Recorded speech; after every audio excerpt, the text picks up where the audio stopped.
Hello students, how are you? I hope all of you are fine. Students, today we are going to discuss some numericals which is most important for your exam. So let's see. First question, बहुत simple सा question है आपका एक which is based on heating effects of electric current. 20 joule of heat is produced 10 seconds in a 5 ampere resistance. Find the potential difference across the resistors. So now we have given that heat H is equal to 20 joule. Sorry, 200 joule. 200 joule and time is given as T is equal to 10 seconds and resistance is equal to 5 ampere. Resistance is equal to 5 ampere. So now heat H is equal to, देखिए formula होता है I square RT and V square by RT and I into V into T. There are three formula. तो इन formulas में हमें potential निकालना है. तो potential के टर्म्स में देखिए तो ये वाला फॉर्मूला है. तो H is equal to जो आपका V square by R into T, then V square is equal to HR by T. So now V is equal to root of HR by T and root of H is equal to 200 into R is equal to 5 by T is equal to 10. इसके multiply करेंगे तो 1000 by 10, 0 से 0 cancel and 10 का 100 का square root हो जाएगा आपका 10 volt. तो आपका आंसर हो जाएगा 10 volt. Clear? So now, let's see next question. An electric bulb is rated to 20 volt and 100 watt. When it operates on 110 volt, the power consumed will be. तो power कितना consume होगा वो हमें calculate करें. तो an electric bulb is rated, bulb की rating दे रखा है, मतलब पोटेंशियल दे रखा है. Potential V is equal to 220 volt and power is equal to given है 100 वॉट. कह रहे कि अगर इसको हम V dash is equal to 110 volt पे इसको ऑपरेट करें तो उसका पावर कंजम्पशन कितना होगा ये कैलकुलेट करें. ठीक है, वोल्टेज को हमने इंक्रीज कर दिया, डिक्रीज करते हैं, रेजिस्टेंस को कोई इफेक्ट नहीं पड़ेगा. तो जो बल्ब हम यूज कर रहे हैं, यूटिलाइज कर रहे हैं, उस बल्ब का अपना एक रेजिस्टेंस होगा. अच्छा, वो जो रेजिस्टेंस है वो डिपेंड करता है उसके डायमेंशन पे. It's not depends on the potential difference and electric current. Potential difference को आप इंक्रीज करें, डिक्रीज करें, करंट को इंक्रीज करें, डिक्रीज करें, रेजिस्टेंस को इफेक्ट नहीं पड़ेगा. तो इन दोनों केस में एक चीज है जो कांस्टेंट है वो आपका रेजिस्टेंस है. ये आपका कांस्टेंट रहेगा. अगर करंट मैग्नेटिक यूज करेंगे, करंट निकालेंगे तो करंट वेरी करेगा. ठीक है, तो करंट यहाँ पे निकाल के हम पावर नहीं निकाल सकते हैं, हमें निकालना पड़ेगा क्या, रेजिस्टेंस. हाँ, so now power P is equal to V square by R, then R is equal to V square by P. Then new power जब हम उसको 110 वोल्ट पे ऑपरेट करेंगे तो उसका न्यू पावर क्या होगा, that is P dash is equal to V dash square by R, क्योंकि R यहाँ पे हमारे क्या होगा, ये कांस्टेंट होगा, इसका वैल्यू हमारा कांस्टेंट रहेगा. Is it clear? So now V dash square divide by R, R is equal to V square by P, तो P ऊपर चला जाएगा. So now V dash is equal to 110 into 110 divide by 220 into P.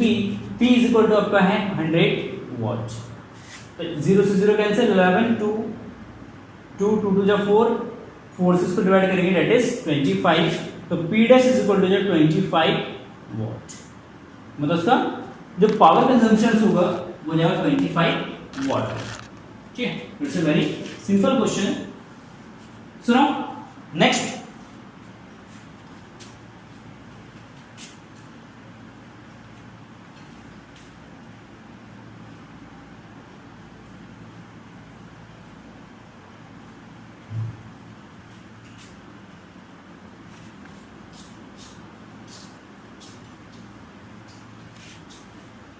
Next question, let's say two lamp, one rated at 100 watt and 220 volt and another 60 watt and 220 volt are connected in parallel to the electric main supply. What current is drawn from the line if supply voltage is 220 volt? यानी कि दो bulb है जिसको parallelly connect किया गया है, उसको एक सोर्स से कनेक्ट करते हैं, 220 वोल्ट के सोर्स से कनेक्ट करते हैं, तो वो सोर्स से कितना करंट ड्रॉ करेगा वो हमें निकालना है. Total current which is drawn from the source. So now let us say this is a bulb, इसी के साथ एक और बल्ब कनेक्टेड है, this is another bulb, और इसी के साथ एक हमारा क्या है सोर्स कनेक्टेड. तो कह रहे कि सोर्स से कितना करंट मिलेगा, सोर्स का वोल्टेज है 220 volt and current is flowing I, then यहाँ पे करंट जाएगा I1, इसमें जाएगा करंट I2, वोल्टेज दोनों का क्या रहेगा हमारा सेम रहेगा. सो नाउ करंट सबसे पहले लिख लेते हैं, power P1 is equal to 100 watt and voltage V1 is equal to 220 volt and power P2 is equal to 60 watt and voltage V2 is equal to 220 volt. Then current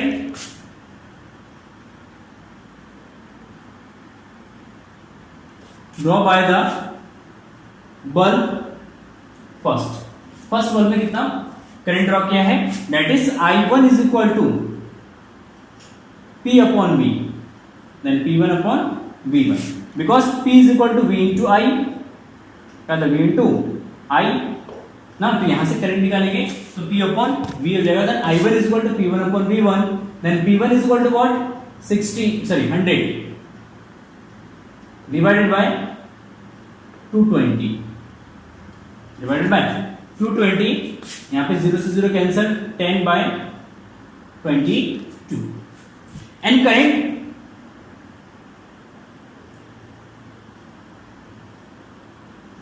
by the bulb second. कौन से bulb से, second bulb में कितना current draw किया है वो निकालते हैं, that is I2 is equal to what P2 upon V2, that is equal to P2 is equal to 60 by V2 220, 0 से 0 कैंसल, देन 6 by 22.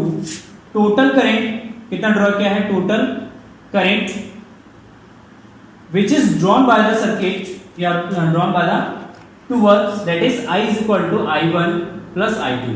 पैरेलल में क्या होता है करंट ऐड होता है, तो I1 plus I2 and we know that I1 is equal to what, I1 is equal to 10 by 22 plus 6 by 22, तो जिसका एलसीएम हो जाएगा 22, then 10 plus 6 is equal to 16 by 22 divide कर देंगे इसको आपका 2 से, तो 8 by 11 एम्पियर. मतलब सर्किट से जो है इतना करंट ड्रॉ किया जा रहा है, टोटल इतना करंट हम ड्रॉ कर रहे हैं सर्किट से. ठीक है, चलिए देखते हैं नेक्स्ट क्वेश्चन.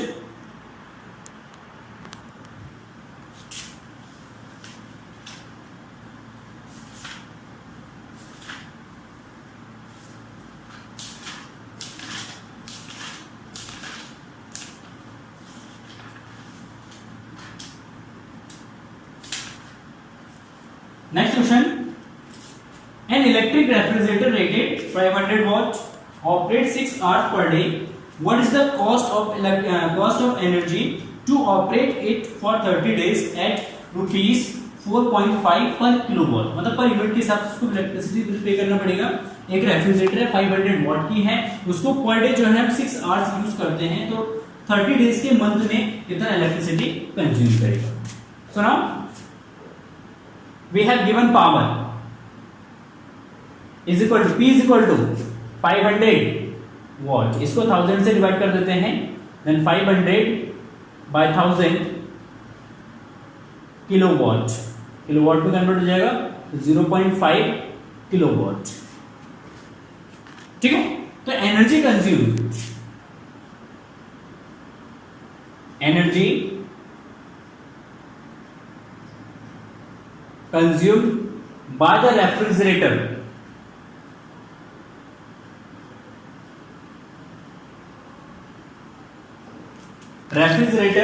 कितने डेज में?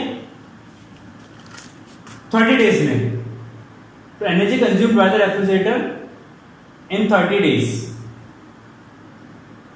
30 डेज में कितना एनर्जी कंज्यूम करेगा? That is E is equal to देखिए power into time, power into time, then power is equal to 0.5 kilowatt into time. कितना टाइम यूज कर रहे हैं? पर डे 6 आवर्स यूज कर रहे हैं, पर डे 6 आवर, कितने डेज? 3 डेज। तो 6 इंटू 30 जो है इसका टाइम मिलेगा, टाइम पीरियड हो जाएगा आवर्स में। सो नाउ 30 इंटू 6 इंटू 0.5, ठीक है, 6 की 0.5 से मल्टीप्लाई करेंगे दैट इज 30, तो 3.0 की से मल्टीप्लाई करेंगे दैट इज 90 किलोवाट आवर्स।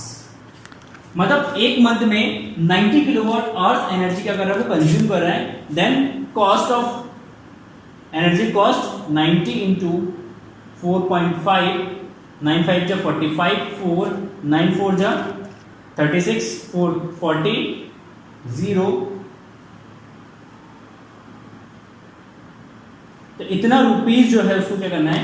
पे करना पड़ेगा 405 रुपीज। तो उसका टोटल जो कंजम्पशन है इलेक्ट्रिसिटी का, उसका टोटल कॉस्ट आ रहा है आपका 405 रुपीज।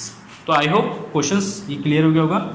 चलिए कोई नहीं, इन सारे क्वेश्चंस को आप एक बार प्रैक्टिस जरूर कीजिए, मोस्ट इंपॉर्टेंट है, हो सकता है कि आपके बोर्ड एग्जाम में या आपके टेस्ट में जरूर है। Thank you for watching this video, have a nice day, bye bye.